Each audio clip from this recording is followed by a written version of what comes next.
मुद्दा कोई भी हो, एक दूसरे का विरोध करना जैसे सियासतदानों का धर्म सा बन गया है। लेकिन यहाँ मामला जरा अलग है। देपालपुर में बीजेपी और कांग्रेस नेता एक साथ कोरोना के खिलाफ जन जागरूकता अभियान पर निकले हैं। कांग्रेस विधायक विशाल पटेल और पूर्व बीजेपी विधायक मनोज पटेल ने 6 गांवों में जागरूकता अभियान चलाया। सोशल डिस्टेंसिंग का पालन करते हुए देपालपुर के चाटवाड़ा, संगड़ू, चांदे, बनेडिया सहित 6 गांवों में ये जनप्रतिनिधि एक साथ गए। इस दौरान पार्टी के कार्यकर्ता, सरपंच और ग्रामीण भी मौजूद थे। दरअसल रविवार को इंदौर क्राइसिस कमेटी की बैठक में ही विधायक ने राजनीति से हटकर साथ साथ काम करने का ऐलान किया था। प्रत्यारोप लगाने का समय आज ये महामारी में नहीं है। महामारी में एक दूसरे का साथ देना और पूरे क्षेत्र को कोरोना से कैसे मुक्त हो, वो सबसे बड़ा मोटिव है हम लोगों का। कल मनोज भैया से बात हुई, जैसे ही चर्चा हुई उन्होंने भी 1 मिनट में हाँ करी कि हाँ खुद अपन पूरे क्षेत्र में अपन घूमते हैं। हम दोनों साथ में गांव-गांव जा रहे हैं, लोगों को एक जन जागरण अभियान के माध्यम से।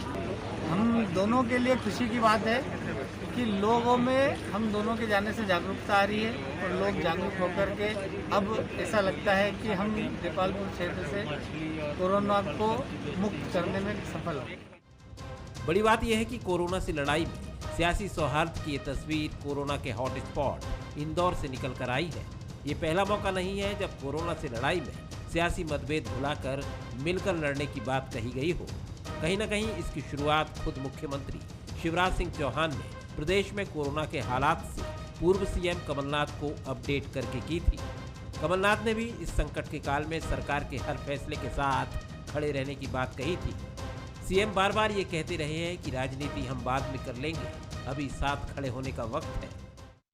मैं कांग्रेस के मित्रों से, नेता प्रतिपक्ष से सबसे अपील करता हूं कि शिवराज को गाली देने के बहुत से अवसर आएंगे, आप देते रहना, मुझे कोई बुरा नहीं लगेगा। लेकिन इस समय एक हो जाओ और सब मिलके काम करो। मैं सबका साथ चाहता हूं ताकि हम सब मिलके काम करें।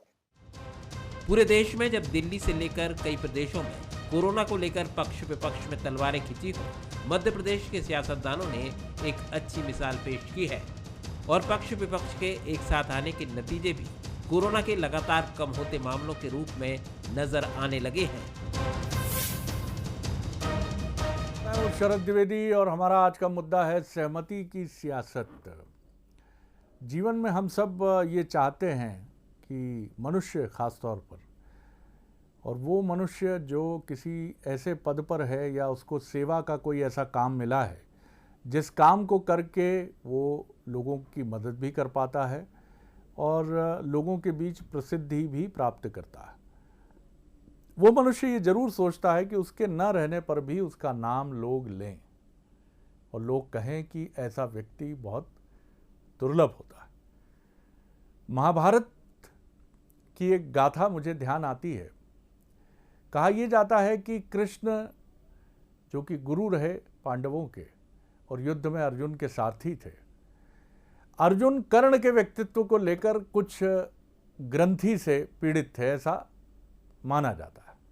उनको लगता था कि कर्ण उनकी तुलना में अधिक तेज और उनकी प्रतिस्पर्धा में अधिक सक्षम धनुर्धर है और कहीं उनको पीछे ना छोड़ दे, या उसके पास कुछ ऐसे शस्त्रास्त्र भी हैं जिनका सामना पता नहीं वो युद्ध भूमि में कर पाएँ कि ना कर पाएँ।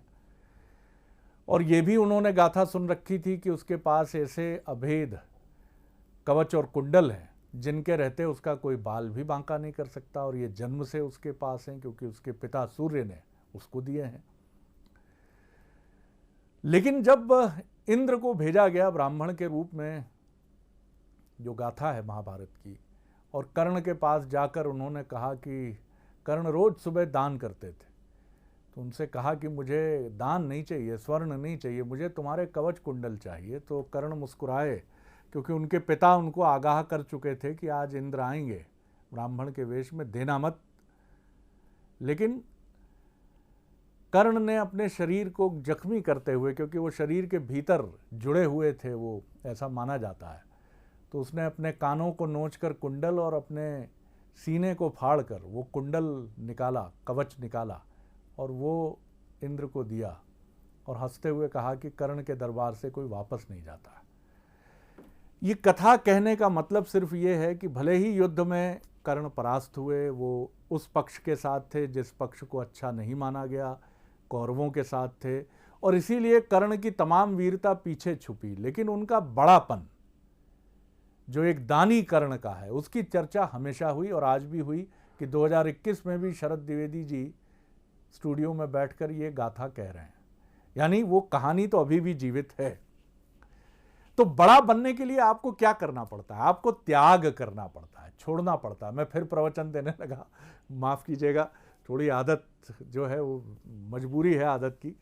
लेकिन बड़ा बनने के लिए क्या हमारे राजनेता या आप और हम भी क्या बड़ा बनने के लिए कुछ ऐसा करते हैं, कुछ छोड़ते हैं, कुछ त्याग करते हैं? कर्ण जैसा नहीं, कोई बहुत बड़ा त्याग करते हैं, लेकिन इन दो महानुभावों ने किया है। ये जो पटेल युवा बंधु हैं, एक बीजेपी से, एक कांग्रेस से, विशाल पटेल और मनोज पटेल, इन्होंने कमाल किया। सीखो साहब इससे, आज इसी पर हम बात करेंगे। जो मेहमान हमारे साथ हैं उनसे मिल लीजिए। हमारे साथ हैं रजनीश अग्रवाल जी, प्रदेश मंत्री हैं, बहुत स्वागत करता हूं और रुचि रखते हैं ऐसी चर्चाओं में। अब्बास हफीज़ साहब हैं, उनका भी मैं बहुत स्वागत करता हूं। उनकी चमकती आंखें और उसके पीछे तीक्ष्णता से तर्क की तलवार से कोई काट ढूंढना, ये भी उनकी एक विशेषज्ञता है, उनका भी स्वागत है। और गिरीश उपाध्याय जी हैं मेरे साथ, उनसे तो बहुत ही सुभीता है ऐसी बातों को लेकर। प्रणाम करता हूं, पत्रकारिता के हमारे गुरु भी हैं, तो उनका भी बहुत हृदय से स्वागत। और गिरीश जी, पहली टिप्पणी आप ही से लेकर हम आगे बढ़ते हैं। दोनों पटेल युवा साथियों ने, एक पूर्व और एक वर्तमान, एक कांग्रेस और एक बीजेपी ने बड़ी अच्छी मिसाल पेश की है और इसकी चर्चा भी खूब है। क्या कहेंगे आप जी? देखिए शरद जी, मैं सबसे पहले तो आपको बधाई दूं सर कि आपने इस दिशा में सोचते हुए इस सार्थक विषय पर चर्चा आयोजित जी। तो एक मिसाल आपने भी कायम की है। धन्यवाद कि इस समय जब तमाम तरीके की नकारात्मक चीजें लाई जा रही हैं, सामने आलोचनाएं हो रही हैं, उस समय कुछ ऐसा किया जाए जो समाज के लिए उदाहरण बने और प्रेरणा। तो इसके लिए आपको भी बधाई। और निश्चित ही जो इंदौर के जो दो युवा जनप्रतिनिधियों ने काम किया है और जो कर रहे हैं वो अनुकरणीय है। और मैं तो ये कहूंगा कि ये जो समय है ये मनुष्यता का धर्म निभाने का है जी। अगर धर्म की ही बात करें तो इस समय सबसे बड़ा धर्म जो है वो अपने मनुष्य होने का धर्म निभाने जी। और उसमें कहीं कोई सियासत आड़े नहीं आती। आपने जरूर इसका शीर्षक रखा है कि सहमति से सियासत। ये तो मैं तो इसको कहूंगा कि सहमति से सेवा। ये समय जो है वो सहमति से एक पीड़ित मानवता की सेवा करने का है जी। और अगर ये केवल इंदौर की बात न हो, ये पूरे मध्य प्रदेश की बात हो और मध्य प्रदेश से उठकर ये बात पूरे देश तक पहुंचे, मैं तो ये चाहता हूँ। बिल्कुल तो सही इस कहा दिशा में इन दोनों ने जो प्रयास किया है उससे पूरे प्रदेश के जनप्रतिनिधियों को प्रेरणा लेनी चाहिए। और ये समय इसी तरीके के काम करने का है, जैसा आपने अभी अपने थोड़ी देर पहले अपनी रिपोर्ट में भी दिखाया कि मुख्यमंत्री ने नेता प्रतिपक्ष से बात की और उनसे भी सहयोग मांगा। ये काम होना चाहिए था। ये मैं मानता हूं कि ये और पहले होना चाहिए था जी। क्योंकि ये संकट का समय है और इस संकट के समय में हमको सभी के हर तरीके के सहयोग की जरूरत है और हर एक में कोई ना कोई कमी होती है, लेकिन कुछ अच्छाई तो होती ही है। इस समय सारे लोगों की अच्छाई को पीड़ित मानवता की सेवा में लगाने का समय है और इसके लिए जो भी प्रयास किए जाएं उनका स्वागत ही किया जाना चाहिए।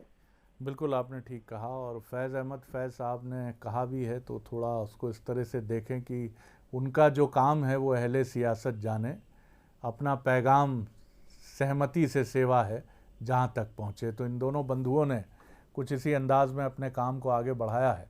रजनीश जी, आपकी टिप्पणी। निश्चित तौर पर आज दो कारणों से जरूर मैं उल्लेख करना चाहूंगा। एक तो जो गिरीश जी ने कहा कि ऐसी बातों का हम उल्लेख करना भूल गए। आपने विषय उठाया है, विषय बात छोटी नहीं है, विषय छोटा नहीं है। जब विषय निकलता है तो दूर तलक जाता है और अच्छाई की बात, सहमति की बात, सेवा की बात, एक दूसरे के साथ को लेने की बात, ये बात निकलती है तो निश्चित तौर पर ये 1 से 2, 2 से 4 और 4 से 40 और बढ़ती जाती है। श्रृंखला मजबूत होती है, भाव बदलते हैं तो कर्तव्य बदलता है, इसमें कहीं कोई संदेह किसी को भी नहीं। दूसरी बात, आज प्रसन्नता का विषय इसलिए भी है कि बहुत दिनों के बाद संक्रमण की दर सिंगल डिजिट में आई है जी। तो मुझे लगता है कि आने वाले समय में हम जो लड़ाई लड़ रहे हैं, सभी लोग लड़ रहे हैं, अब हर एक अपने अपने स्तर पर लड़ रहा है। मुझे नहीं लगता कि किसी के मेहनत को कम आंका जा सकता है। जो जहां बैठा है वो अपने अपने दायित्व को निर्वहन कर ही रहा है, और हम जिस समाज के रहने वाले हैं, जिस संस्कार के तहत हम काम करते हैं, वो उसमें भी बहुत स्वाभाविक है। भले ही वो कैमरा के सामने कोई आरोप प्रत्यारोप की राजनीति होती है, भले ही कोई बयान जारी करते समय कोई बैठक में आरोप प्रत्यारोप की बात होती हो, लेकिन मैं जानता हूं कि कोई भी सामाजिक संगठन, राजनीतिक संगठन का कार्यकर्ता है, नेता है, वो अपनी मनुष्यता के नाते जो भूमिका है उसका भी निर्वहन कर रहा है। लेकिन इसके बावजूद भी ये सहमति का मंतव्य इको होना चाहिए। ये हमारे सभ्य समाज में आज पूरी की पूरी जरूरत इस बात की है कि ये हम सब एक हैं, और एक राजनीतिक जमात के लिए भी सवालिया निशान है। आज हम मध्य प्रदेश में सरकार में हैं, कहीं दूसरे राज्यों में कांग्रेस सरकार में है या अन्य अन्य दल सरकार में, तो आज मानवता की सेवा के लिए राजनीतिक दल जिनके पास में थोड़े अधिकार ज्यादा है, थोड़ी पहुंच ज्यादा है, थोड़ा रसूख ज्यादा है, कुछ सामाजिक लोग भी ऐसे हैं, कुछ स्किल्ड लोग ऐसे हैं, कुछ प्रोफेशनल लोग ऐसे हैं जो अपनी अपनी सेवा कर सकते हैं, कर भी रहे हैं, करना भी चाहिए। लेकिन जो मैंने कहा कि ये सहमति का विचार इको होना चाहिए, ये भी बहुत जरूरत है एक सकारात्मक भाव पैदा करने के लिए। क्योंकि मैं कई मनोचिकित्सक को इन दोनों सुना हूं, और मनोचिकित्सक या जो आध्यात्मिक शक्तियां हैं या समाज को दिशा देने वाले लोग हैं, उन्होंने एक ही बात कही है कि कोरोना से हम लड़ लेंगे, लेकिन नकारात्मक विचारों से भी हमें लड़ना होगा, उनको दूर करना होगा, बाकी लड़ाई तो बहुत आसान हो जाएगी। आपकी दो बातें मुझे बहुत महत्वपूर्ण लगी। पहली बात तो ये कि सहमति को मान्यता मिलनी चाहिए, और हर व्यक्ति, दूसरी महत्वपूर्ण बात आपकी है कि हर व्यक्ति अपना अपना कंट्रीब्यूशन दे रहा है। तीसरी एक महत्वपूर्ण बात है कि इसकी अनुगूंज सुनाई देनी चाहिए। एक सब्जी वाला मंडी से कोरोना काल में सब्जी खरीदता है, अपने ठेले पर रखता है और हमारे घर तक आता है, जिससे हमारा जायका ना खराब हो। हम अपने घर से बाहर निकलते हैं, सावधानी रखते हैं, उसको भी थोड़ा समझाते हैं कि थोड़ा दूर रहा करो, मास्क मजबूत करो, लेकिन वो भी कंट्रीब्यूशन कर रहा है। किराने वाला जोखिम में किराने की दुकान खोलता है, लेकिन क्या ये हमारी निगाह में है? रामायण में राम एक गिलहरी के कंट्रीब्यूशन को भी रेखांकित करते हैं, लेकिन हमारे लिए कंट्रीब्यूशन के मायने क्या हैं? बहुत बड़ा कंट्रीब्यूशन। गिलहरी का कंट्रीब्यूशन हमारे लिए क्या मायने रखता है? ये सवाल आप हम सब के लिए खुला है। अब्बास हफीज साहब जी। शरद जी, बहुत महत्वपूर्ण बात आपने कही और मैं उस बात से सहमत हूं, और सबसे जरूरी बात वही है कि कंट्रीब्यूशन को एक्नॉलेज कौन कर रहा है आज की तारीख में। विपक्ष के नाते हमने हमेशा सकारात्मक भूमिका निभाई, और आपने देखा कि जब सरकार ने कहा कि सदन के अध्यक्ष ने, प्रोटेम स्पीकर थे उस वक्त, कि सदन नहीं चलना चाहिए, ये वक्त नहीं है ऐसा, कमलनाथ जी ने कहा कि बिल्कुल ठीक है, सदन नहीं चलेगा। कुछ राय दी, उनके ऊपर नहीं चल पाए, लेकिन हमने सारा सहयोग दिया। कभी आपने देखा नहीं होगा कि हमने कोई विरोध किया हो या हमने ये कहा हो कि ये धार्मिक स्थल खोल दीजिए, सब कर दीजिए, कुछ भी कीजिए, मतलब सरकार पे अननेसेसरी प्रेशर नहीं बनाया गया। अब इस बात का कितना एक्नॉलेजमेंट हुआ आगे कि शिवराज जी का ये कहना है कि आप मुझे बुरा भला कह लेना बाद में, ये सारी चीजें क्यों आई ये मुझे समझ में नहीं आता। लेकिन जो आपने देपालपुर का मुद्दा उठाया, विशाल पटेल जी बड़े पुराने युवा कांग्रेस के जमाने से कांग्रेस के अंदर रहे हैं, कांग्रेस की परंपराओं से भली भांति वाकिफ हैं, और ये जो है ये आज की जरूरत भी है। और मनोज जी ने भी जिस तरह से साथ दिया वो भी बहुत ही ज्यादा उनका साधुवाद। जिस तरह से काम किया गया, सकारात्मक रवैये से ही हम सारी चीजों पर काबू पा सकते हैं। कांग्रेस परिवार की हमेशा से शरद जी परंपरा रही है। मैं तो छोटा था, लेकिन आप लोग उस जमाने के अंदर शुरुआत अपने करियर की करी होगी और आपको अच्छे से मालूम भी है। राजीव गांधी जी का दौर था, राजीव गांधी जी ने जनीवा भेजना था, राजीव गांधी जी प्रधानमंत्री थे, यूनाइटेड नेशन के ह्यूमन राइट्स कमीशन का अधिवेशन था वहां पर, सत्ता पक्ष की तरफ से किसी को भेजते, लेकिन जब नेता बनाया भारत के जो प्रतिनिधित्व कर रहा था मंडल उसका, उनको अटल बिहारी वाजपेयी जी के उसके अंदर काबिलियत के तौर के ऊपर, और विपक्ष के नेता को वहां भेजा भारत को रिप्रेजेंट करने के लिए, और भारत को रिप्रेजेंट किया और दमदारी से किया। अटल बिहारी वाजपेयी जी का वहां डंका बजा और भारत का डंका बजा। तो ये हम वो उस पॉलिटिकल पार्टी की विचारधारा से आते हैं कि हम हमेशा सबको साथ लेके चलने की बात करते हैं। भारतीय जनता पार्टी कर रही है उसका साधुवाद। यहीं पर अगर आप आगे जाएंगे, सन 93 की बात है, जब एक बहुत मुश्किल दौर से भारत गुजर रहा था, तो एक आयोग का सदस्य अध्यक्ष बनाया गया। सुब्रमण्यम स्वामी जी थे, विपक्ष के नेता थे। हम चाहते, हमारी पार्टी चाहती तो सत्ता पक्ष की तरफ से कांग्रेस पार्टी के किसी नेता को बनाते, पर काबिलियत के आधार पर, सबको साथ में लेके चलने के आधार पे, उस बुनियाद को डालने के लिए उनको कैबिनेट मिनिस्टर रैंक दी गई। ये पहला मौका था कि भारत की सरकार के अंदर विपक्ष के नेता को कैबिनेट मिनिस्टर रैंक देकर और उसकी जिम्मेदारी दी। तो ये सारी की सारी चीजें आपदा के समय सबको साथ लेके चलने की हैं, और मैं उम्मीद करता हूं कि भारतीय जनता पार्टी और दिल बड़ा करेगी और जिम्मेदारी के साथ, संवैधानिक पदों के साथ जिम्मेदारी विपक्ष के नेताओं को साथ में लेकर चल के देगी। तो ये शायद कथनी और करनी का अंतर भी खत्म कर देगा, और हम इस दौर के अंदर सारी समस्याओं को काबू में भी करेंगे। तो ये दिल बड़ा करने का समय है, और दिल बड़ा कौन करता है? जिसके पास सत्ता होती है। तो आगे चलिए, कथनी और करनी से आगे आइए। हम प्रदेश स्तर के ऊपर एक ऐसी देपालपुर मॉडल की मिसाल कायम करें, जिसके अंदर एक सब लोग अपने आप को हिस्सेदार समझे, न सिर्फ बातों से बल्कि जो एक्शंस हों उससे भी। बिल्कुल, और दिल बड़ा होता है माफ़ करने से, और माफ़ करने पर किसी का कॉपीराइट नहीं है, ना बीजेपी का ना कांग्रेस का। नहीं तो वही मिसाल है कि दिल मिले या ना मिले, हाथ मिलाते रहिए। आप झप्पियाँ भी ले लेते हैं, गले भी मिल लेते हैं सदन में, लेकिन आपके दिल मिले हैं क्या, ये बड़ा सवाल है। और दिल मिले हैं तो आप एक दूसरे की आलोचना में नहीं उलझते हैं। जैसा प्राचीन समय में हमने, प्राचीन समय मतलब 1980-90 तक तो मैंने भी देखा है कि शादियों में अगर युवा कोई भाई गलती कर देता है, बहन की डोली उठने वाली है, तो बगल वाले शर्मा जी या गुप्ता जी या अग्रवाल साहब या कोई भी XYZ सामने बुजुर्ग आते थे, और नहीं, ये शरबत पहले आ गया साहब, माफ़ी चाहेंगे, पहले स्वल्पाहार से शुरुआत करते हैं, बच्चे हैं अभी, गलतियां हो जाती हैं, माफ़ करिए जी, मैं इनका पड़ोसी हूँ, भाई हूँ, आप ये समझे बच्ची का पिता ही हूँ। इस तरह से भूमिकाएं संभाली जाती थी, लेकिन आज संभालने के बजाय कोसा जाता है, कहीं ना कहीं प्रश्नों के दायरे में खड़ा किया जाता है कि साहब ये चीज़ ऐसे नहीं तो ऐसे होनी चाहिए थी। आप कोसें, आपका अधिकार है, लेकिन आप समाधान भी बताएं कि चीज़ें बेहतर कैसे हो सकती हैं। गिरीश जी। देखिए शरद जी, आपको याद होगा कि मैं हमेशा एक टर्म इस्तेमाल करता रहा हूं, पक्ष के समानांतर प्रतिपक्ष। मैं उसको विपक्ष नहीं कहता। तो ये समय जो है वो इससे भी ऊपर उठने का है, और इस समय हम न पक्ष हैं और न विपक्ष हैं न प्रतिपक्ष हैं। देखिए, जब हम किसी मंदिर में जाते हैं, किसी मस्जिद में जाते हैं, गुरुद्वारे में जाते हैं या चर्च में जाते हैं, तो हम किसी पॉलिटिकल पार्टी का वर्कर होकर नहीं जाते। हम उस परम सत्ता के सामने शीश झुकाने जाते हैं। और ये समय हमारे लिए जो परम सत्ता है वो पीड़ित मानवता है। तो हम उसके सामने जाएं, तो हम इस पार्टी या उस पार्टी का होकर न जाएं, इस पक्ष या उस पक्ष का होकर न जाएं। इस समय उस भाव से हमको जाने की जरूरत है कि हमारे सामने एक पीड़ित मानवता का पक्ष है और हमको उसकी सेवा करनी। ये बात की जो बातें हैं वो बाद में होती रहेंगी, लेकिन ये समय सबको साथ में जुटकर और ये भुलाकर कि वो सत्ता है या हम विपक्ष हैं और ये इधर बैठे हैं हम इधर बैठे हैं, इसमें कोई पाले या बाड़े बंदी का सवाल नहीं है। हम इस समय सारे लोग एक ही मैदान में हैं, और प्रभावित होंगे तो सभी प्रभावित होंगे और बचेंगे तो सभी बचेंगे।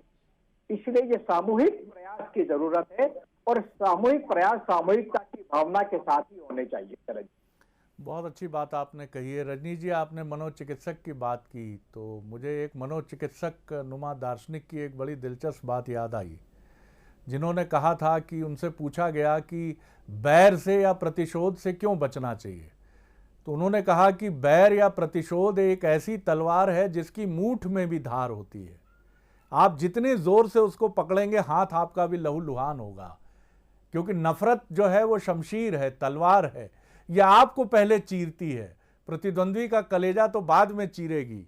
लेकिन ये चीज़ें, वो देश जिसकी दुनिया में सबसे पुरानी परंपरा मानी जाती है, 5000 साल पुरानी सनातन परंपरा, वेद, उपनिषद, दर्शन, गंगा जमनी तहजीब, आज उस देश को ये समझना पड़ रहा है कि मदद का क्या अर्थ है, आलोचना का क्या अर्थ है। जी देखिए, मैंने कहा कि कैमरा के सामने भले ही कोई कुछ आरोप प्रत्यारोप कर रहा हो, लेकिन आज भी समाज हमारा सभ्य है, आज भी समाज हमारा सेवाभावी है, आज भी हमारा समाज एक दूसरे के लिए मदद के लिए खड़ा होता है।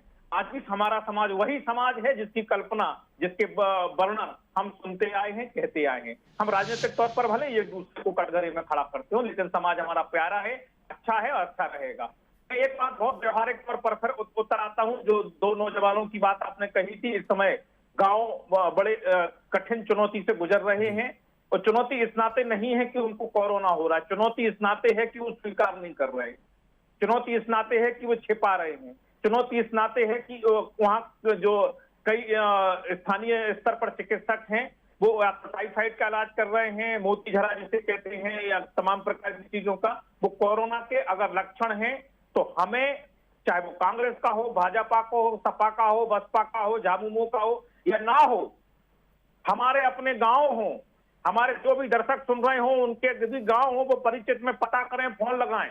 अगर किसी को लक्षण हो तो जो दवाई की किट है, जो निर्धारित दवाई है, वो लेना शुरू कर दें, आइसोलेशन में रहें और बिल्कुल ना घबराएं। ये बताने की तत्काल जरूरत है गांव में, जिन के जो गांव हैं वो बताने की जरूरत है, बिना किंतु परंतु के। और इसके लिए किसी को पीले चावल देने की जरूरत नहीं है, इसके लिए किसी को अहम को तुष्ट करने की जरूरत नहीं है। ये हम स्वयं से कर सकते हैं अगर हम सभ्य समाज की सज्जन शक्ति के नाते विचार करते हैं तो, नहीं तो फिर बाकी सब बातें बेमानी है। और ये हमें गांव के लिए करना ही होगा।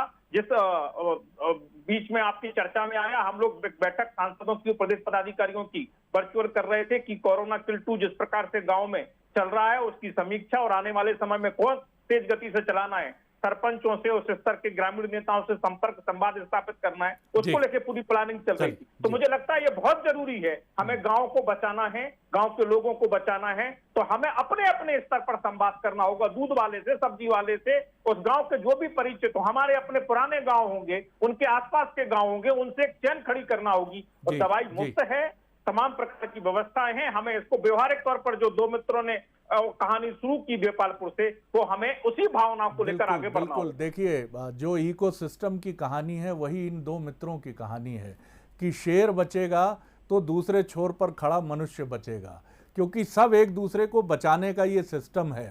मनुष्यता बचेगी, सौहार्द बचेगा, मनुष्य का आपस में प्रेम बचेगा तो गांव भी बचेंगे, शहर भी बचेंगे, कोरोना भी हारेगा। हफीज साहब।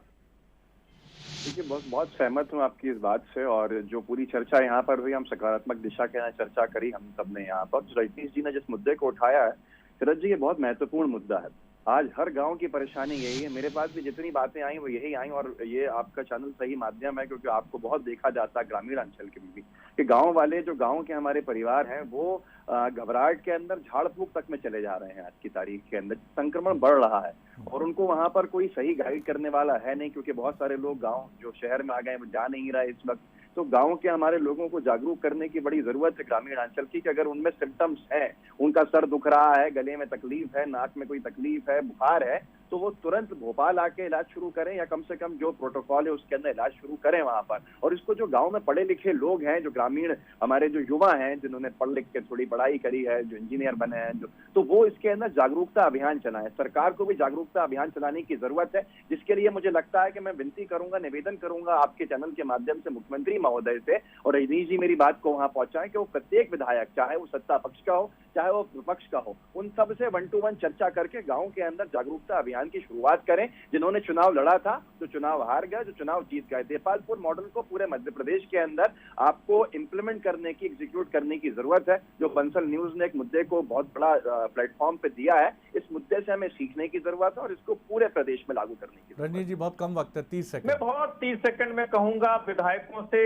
हारे हुए जीते हुए प्रत्याशियों से, नीचे गाँव में, पंचायतों में आपका प्रबंधन समितियां बनी हैं, और सबको शामिल करते हुए किल कोरोना पार्ट 2 यानी दवाइयों की किट भी, तमाम व्यवस्थाएं, प्रबंध भी, ये सब विधायकों से भी, चाहे वो किस पार्टी को, उस पार्टी को, सांसदों से लगातार संवाद हो रहा है। आप पता करेंगे तो लगातार इस प्रकार की चर्चाएं ही नहीं, काम चल रहा है।